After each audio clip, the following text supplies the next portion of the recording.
Thank you everyone for joining in. So today we are privileged to have our guest, and our guest today is Cynthia. Cynthia works at Royal Media Services, the largest media house in Kenya, as the manager Hot 96. She has grown the station to the top 5 most listened to English radio in the country. She is also a reporter, hosting the Saturday breakfast show, The Morning After. Cynthia has produced one of Kenya's best breakfast show, Jeff and Jalas, before moving to the Drive show and produced the biggest show on radio in East Africa, Mambo Mseto, hosted by Willie M. Tuva. She's a trained radio journalist, and away from radio, Cynthia is a voiceover artist, MC, and a fashion guru. Karibu sana, Cynthia. Okay, fine. What I want to say, thank you so much for this opportunity. I think it's quite an interesting thing to be part of this class today. So I'd asked earlier what it is that you would want to know about radio. So I got a couple of questions for starters, and I think that's a good place to start because, as you know, media is wide, and so is radio, and so is production. So it would be important if I know where your mind is and where your questions are. Otherwise, it would have made this conversation quite pointless. I like knowing the key things that people are wondering, especially viewing media, so that when I come in ni kujibu tu maswali, sio kuongea alafu inabakia ni kama nimekuja kuchukua class ingine tu, ni kama tumeenda PE ama nimekuja kuchukua math double for no reason. So I am glad. So I'm going to just take you through. I remember one of the questions was about, let me see, what is the future of radio programming in Kenya, right?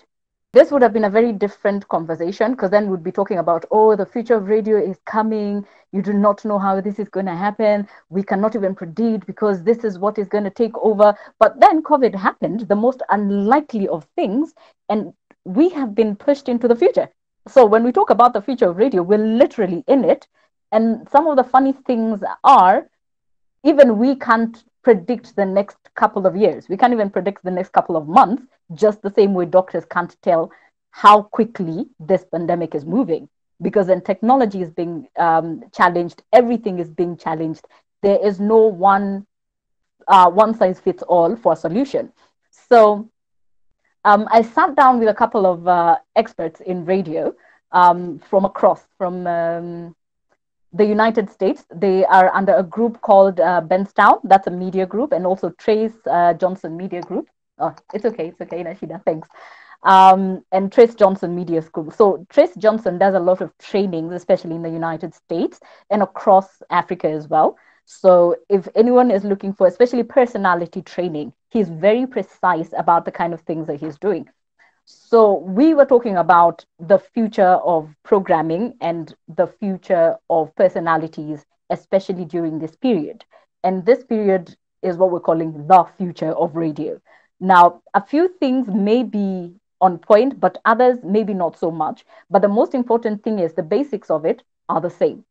So we'll start with programming. Very, very basic things. Um, I know a lot of people will start saying, oh, Cynthia, radio is dying. There is no point of us being here. The future is being disrupted.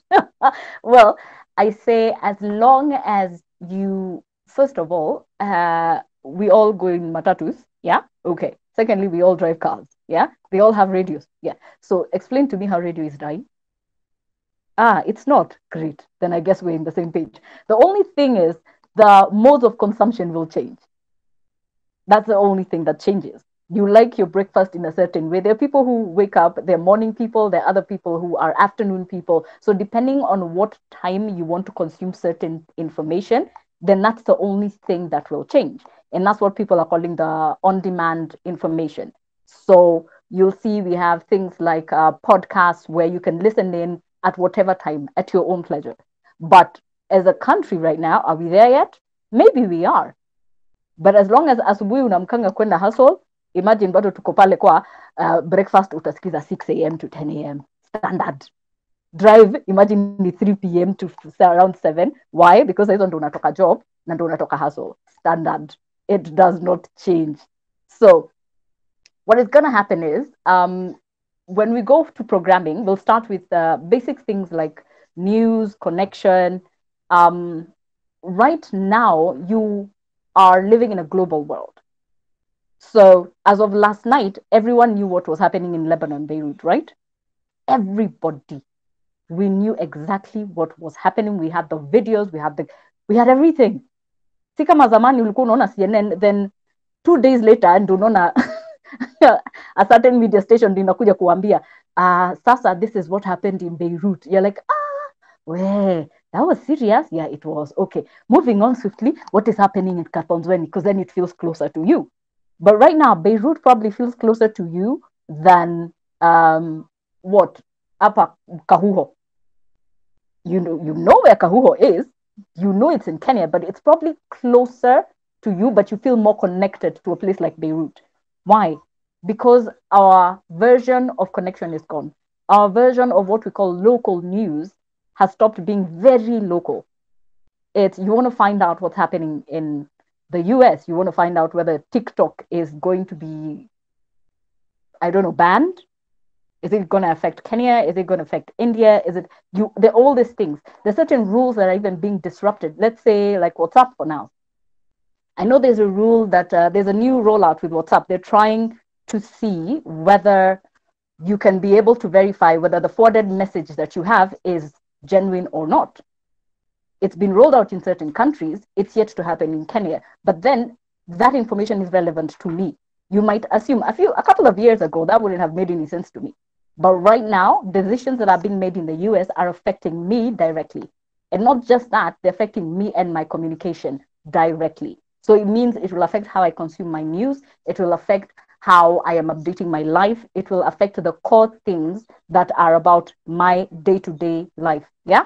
Okay. So we've talked about localization. So that is going to be disrupted. We will not be thinking about Nairobi, Kenya, hapa, Dubois.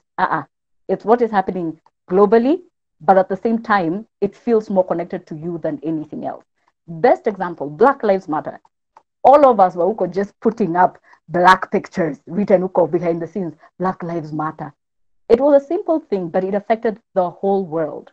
So you cannot say that you want to localize your information further. You will have to draw a line and say, this is how much international news I will take, and this is how much local news I will take.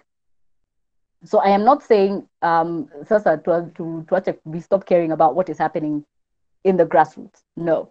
I am saying we need to walk in knowing that the boundaries of life have changed drastically. So the other thing is how we're programming our radios now. So if you listen to Hot, there's something called BBC Minute. At the end of the news, of our news, we include BBC Minute. With BBC Minute, it gives us an update of what's happening with the rest of the world and Africa within a minute.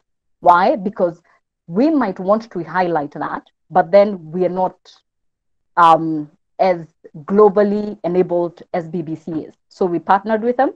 So they give us a 1 minute clip every single hour. And it's always different information running every single hour. Meaning, besides what I'm telling you about Kenya, there's something that you will hear about the US, the UK, London, Brazil, name it, you will hear it as long as it's trending top. And it's something that requires our attention. Okay, so that as far as news is concerned. When we come to programming for entertainment, there are a couple of things that we're putting in. We're putting in a lot more familiar music. You will notice the more foreign music you play, and by foreign I mean songs that you do not know, you will not listen as much.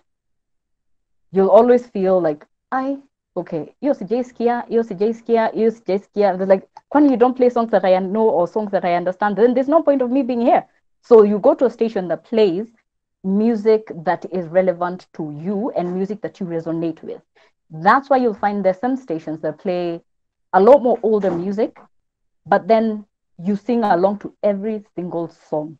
Have you ever sung along to every single song from asubuhi mpaka jioni mpaka unajishuku? You're like, where? Either I'm very old or I'm probably the next radio presenter, because there's no way I'm supposed to have known. There is no way I know all these songs. But there's an art to it.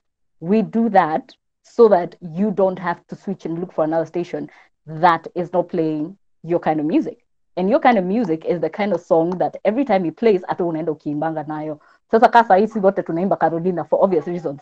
But let us move on swiftly. So the other thing that we are doing is the content. We are including a lot more familiar content, something that resonates with you, not just vitu zenye na kuintroducia, but things that are resonating with you more than anything else. I think for programming, that is what we're currently doing. And not just that, we're also trying to incorporate personal stories. If there's one thing I've learned is the art of storytelling and including stories in programming have always made an impact in people's lives. How do I know this? When we started Jeff and Jalas, we were trying to find a hook, something that we can say, eh, watu wanasikizanga purely because of this. There's that one segment where you cannot miss no matter what happens.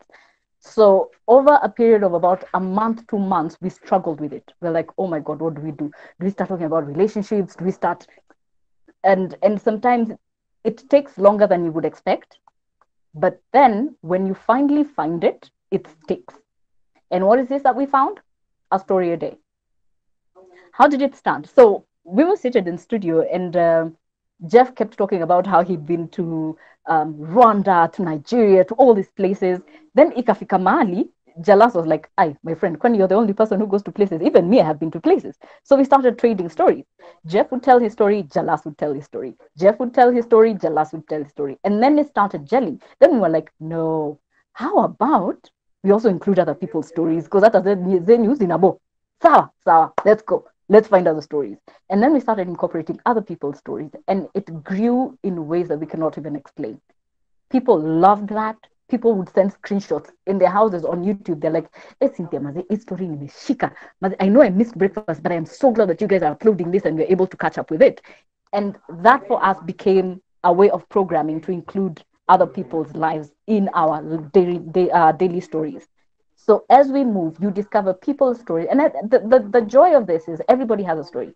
I have a story, you have a story, and my story is different from yours. They might sound like they're similar, but they're not. So sisi wote, kila mtu akona kitu anaweza sema juu ya maisha yake. So that's how we go with it. So as far as programming is concerned, we are trying to incorporate every other person in our schedules now. Breakfast is being done on Zoom. So we're trying to find, is it possible for us to include other people, listeners, like there's a lady called Olimu from Calgary, Canada. We will ask her, hi, if you can, join us. Jackie, you're still there, I hope. uh, yeah? Yes, I'm there. Oh, okay, great. Yeah. Yes, our sound. Yeah, my microphone So, is off, but I'm there. oh, no, no problem, no Yeah. problem. So Okay. there's a lady called Olimu from Calgary, Canada, and we're trying to find out if she can pass by during our show on breakfast to just pass by and say hi, as opposed to us being able to do calls. Because back in the day we would do calls, and back in the day is like a month ago. So now since the guys are not in studio, they're doing it via Zoom. Then they can come in, chill out with us, hang out, do the show, and then go about their business. And we're trying to find ways to incorporate guys into that kind of conversation. The limit that Zoom has, if it has a limit of 500 guys, then we're just going to have 500 guys doing breakfast with us live from the comfort of their houses without us having to worry about anything. So the dynamics of even being in a studio doing a show have been disrupted. Why? Because of a tiny little virus.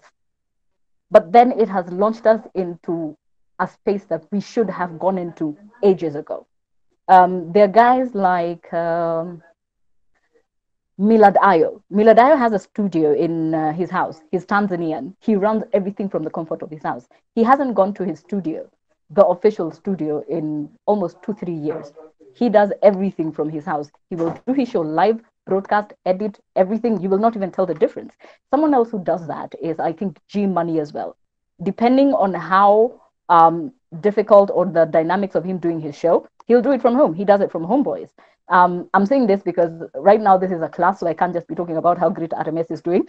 So I appreciate that the things that other stations are doing so that we can all learn. So that's the other thing. And some of the adjustments we're even having to do is the information that we're giving right now. Our information is more focused on good news than it would be the bad.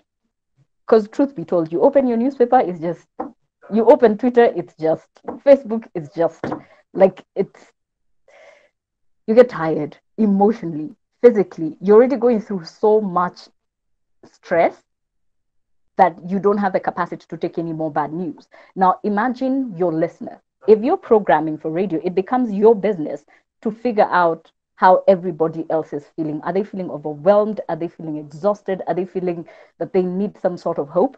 Then your work is to program radio to make them feel happy. How? The music, the talk. Even if sometimes we say, if you have nothing better to say, if you have absolutely nothing to say, just shut up and play the damn music. It's standard. If you can play a song that will make someone happy, you may tosha. If you cannot make me laugh, imagine, just stop. Do not give me any more bad news that Twitter and Instagram have not given me. I cannot deal with it. So radio is creating a wonderful escape. And if you can create that little cute space where people escape to and laugh their troubles away, you will have won this life more than anybody else. And that is where programming has stopped being very linear. There's nothing linear about where we are right now. Absolutely. So everybody, I will tell you, is looking for the best way to entertain their people, to retain their people. There was a report that came out at the beginning of May, June, that was talking about how radio and media is being consumed. So there were a lot more people who were listening to radio now. Why? Because you're stuck at home. So then what are you doing? Listening to radio. The minute COVID hit, everybody was like, Kusha. The challenge was, we're all thinking that it's just come to disrupt everything and it's become the new end of the world, but it wasn't. So what we learned was to make it sound as good, as happy, as entertaining as possible without having to be in anybody's business too much. Sababu kila mtu anatafuta entertainment. Best way to explain this. One, Edgar Obare. Do you notice the spike in information that he was getting? People are just seated waiting and looking for, it's a very small thing. It started with, it's the smallest of things, a handbag. That's all it took.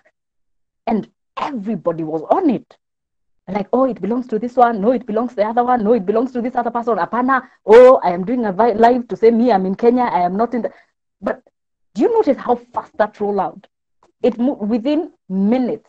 We knew people had passports, people had entries. We're like, what is that? That is how fast people are looking for any other thing to do rather than wallow in their sadness. So if you can find an alternative for entertainment, you will have won radio. And there is no one formula. I will tell you this. There is no one formula of how to do programming for radio.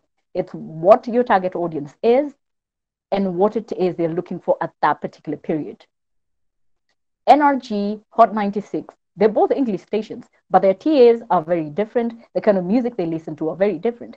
NRG Ghetto Radio, not the same things. NRG Homeboys, not the same thing. Classic and Kiss, very different things. Trace and Nice, extremely different. And they all serve a purpose and they all have listeners. Programming is very diverse and there's a lot, I would say. So the other question was, how do we start off after finishing school?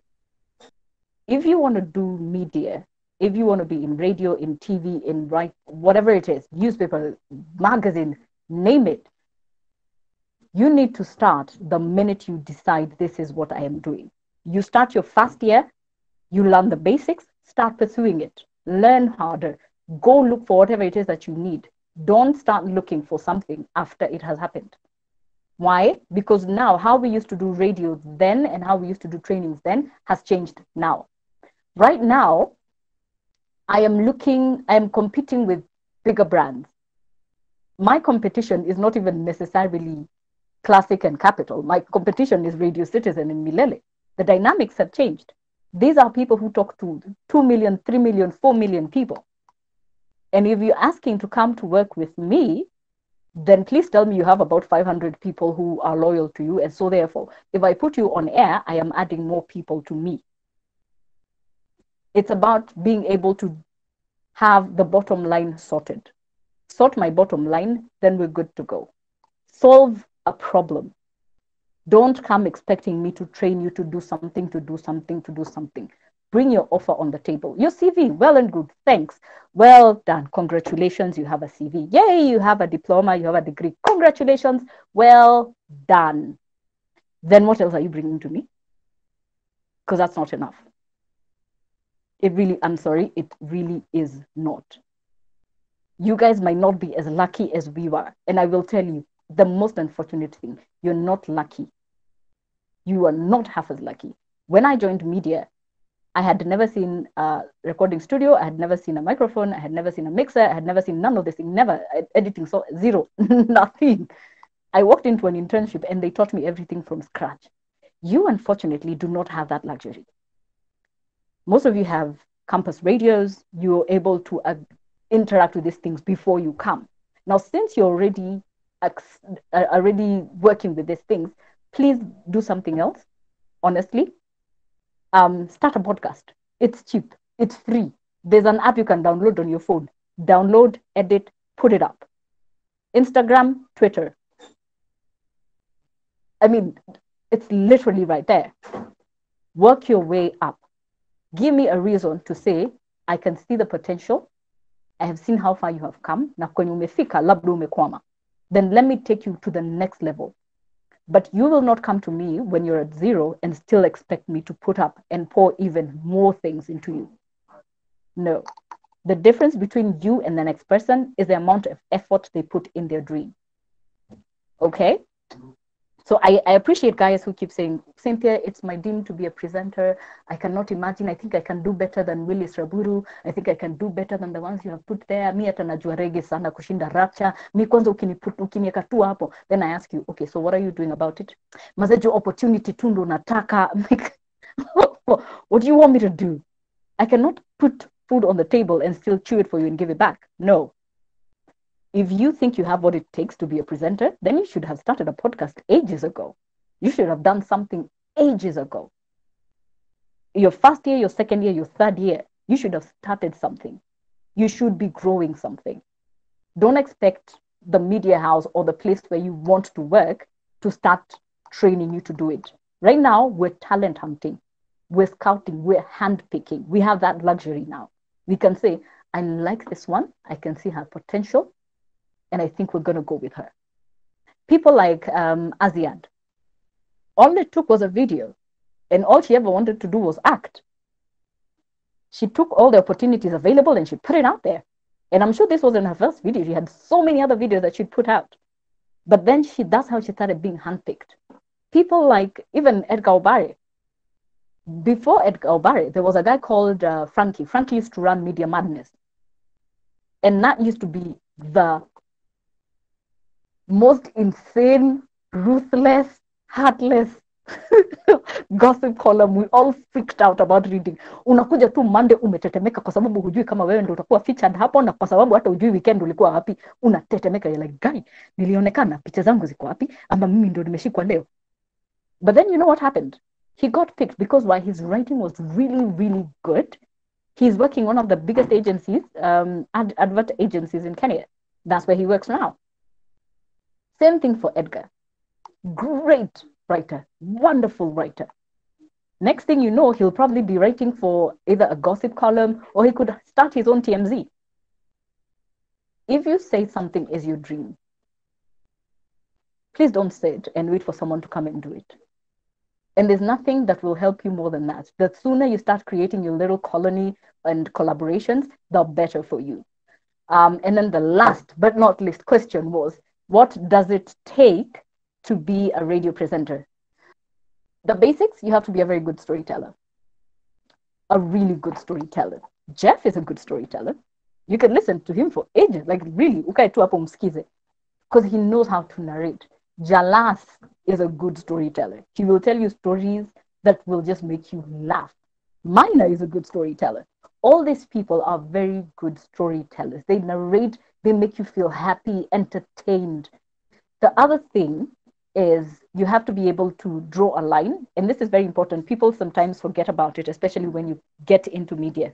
You have to be able to draw the line between your personal life and your life, and you rate your life. We usually say mashida zako zote unaziachanga kwa mlango kwanza.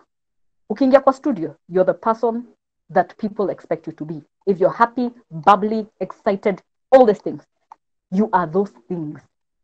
There's one lady once who lost her dad, and it's both a good and really bad example. She lost her dad, and at that point, I don't think she was processing it just yet. She walked in, did her show as normal, and then walked out. You would not have imagined that had happened to her. It happened, and she walked out. Then after that, that's when she told me, oh, by the way, I've lost my dad, so I need to go home. I was like, okay, no problem, we're sorry. The other thing was when was this? May. In May, I lost a very good friend of mine. He was called Makaka. Makaka was our business executive, business manager, actually. Very good, aggressive man. I was called on Saturday morning at 4 a.m. My show starts at 6. I went through the motions of crying, hyperventilating, and crying again, and then shock. It all happened until 4:30, 5. After 5, I dressed up, got into in my car, drove to the studio, got in, did my show. In between my show, guys kept checking in to ask, hi, are you guys okay? Cynthia, uko sawa? I'm like, niko sawa. Oh, sawa, nitarudi. I think there's something I need to tell you.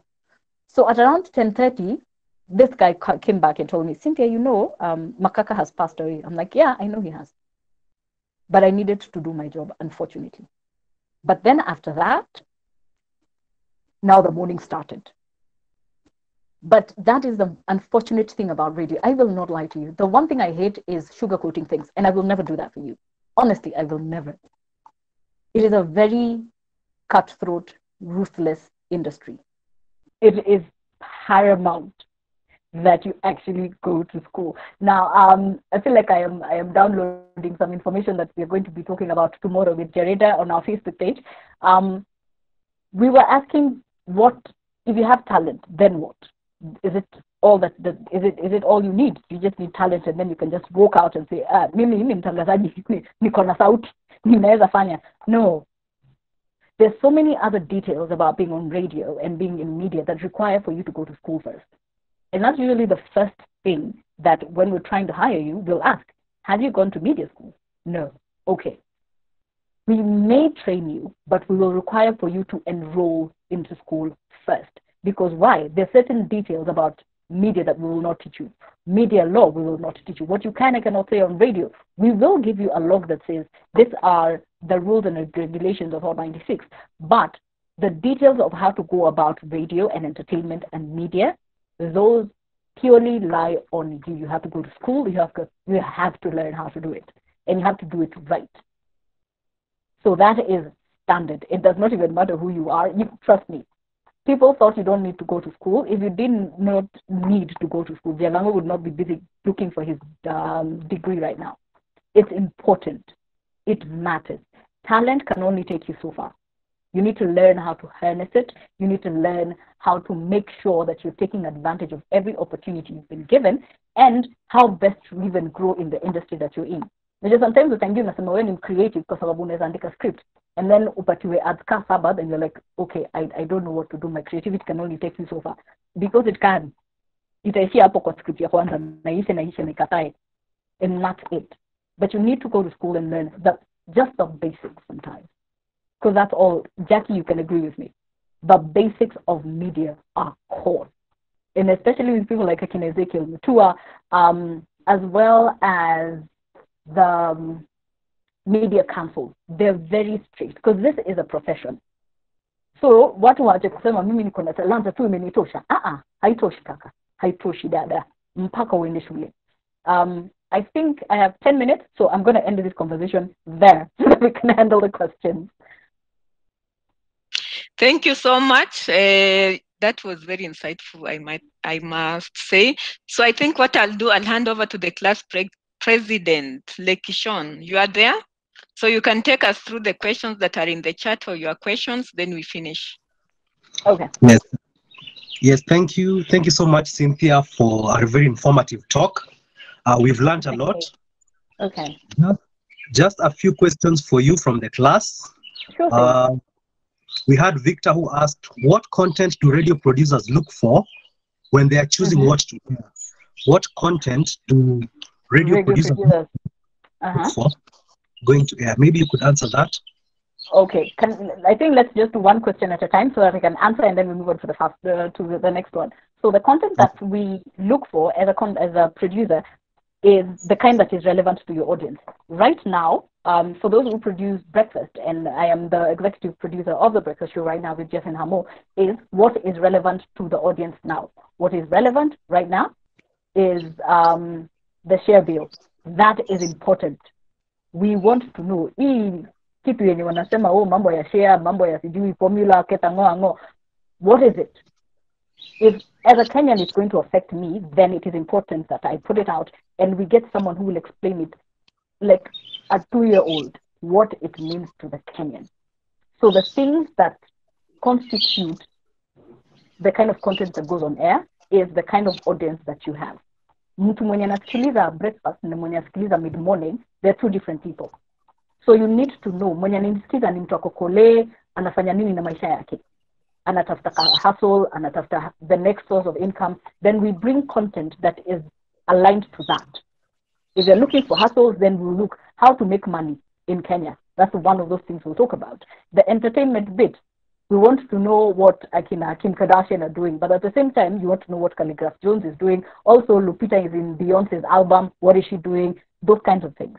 So it is very important that you find out the kind of show you have first, then align the kind of audience that are listening, then you're able to tell, hapa, hii ndio conversation yenye wanataka. Most people will tell you, we profile our shows. Our shows are profiled in a way you will say, and I think Jeff will agree with you. Mid-morning is listened to, now this is a hypothetical statement, to send a St. Paul FM, mid-morning, is listened to a guy who is 27 years old. He has his first job.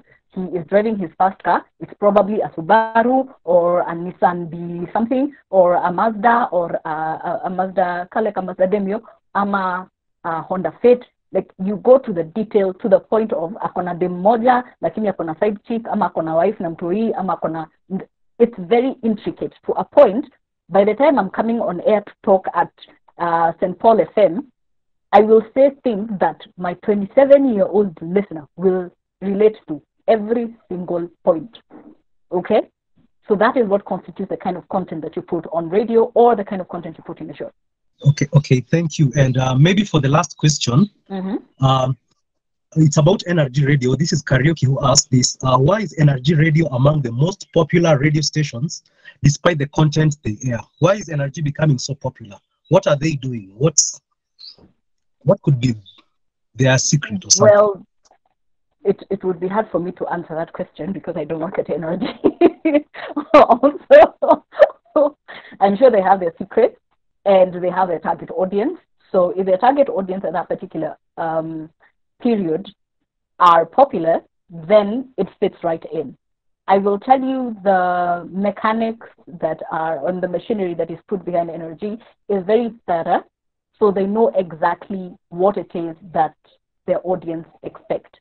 They expect flashy cars, they expect controversial conversations, and they will give you exactly that. You ask someone who is, say, 52 what energy is, they have no clue. Ask someone who is, and that's something it's a hypothetical, say someone who is current bred and trying, and very upmarket. People who shop by brand as opposed to anything else. They will tell you they have no clue what NRG is because it doesn't speak to them. So if NRG speaks to you, then in your world, it's as popular as, I don't know, baked bread and the likes. So it depends on the kind of content that you like, then it becomes popular to you. You will go to a place and ask about TikTok and they have no clue what it is. But from where I sit, TikTok is the most amazing app in the world and it is very popular. But when you look even at the numbers, they'll be like, Hapo is a charade. So again, popularity is purely based on the kind of target audience that they have. So in that age bracket, if energy is popular, then it's purely because they fit into the needs and they live the lifestyle that that particular age bracket lives. Okay, thank you. I believe those were the main questions which had been asked. I just want Okay. to thank everybody for attending today's class. Thank you so much, Cynthia, for what you shared with us. I hope Okay. all of us students will take what you have been taught and put it into practice. And that is all we have for today. I'll hand it back to Madame as we wind up and we say goodbye. That is all I have to say. Thank you. Thank you so much, Lekishon, for that, and everyone for listening in. Cynthia, that was awesome, and thank you for agreeing to do this. Thank you so much, Jackie, and I hope everybody has learned something very important. Cha muhimu ni passion and school. Yeah, thank you. I really appreciate it. I wish everybody the very best as you go forth in trying to get your degrees and diplomas, and also more importantly, as you try and join our industry.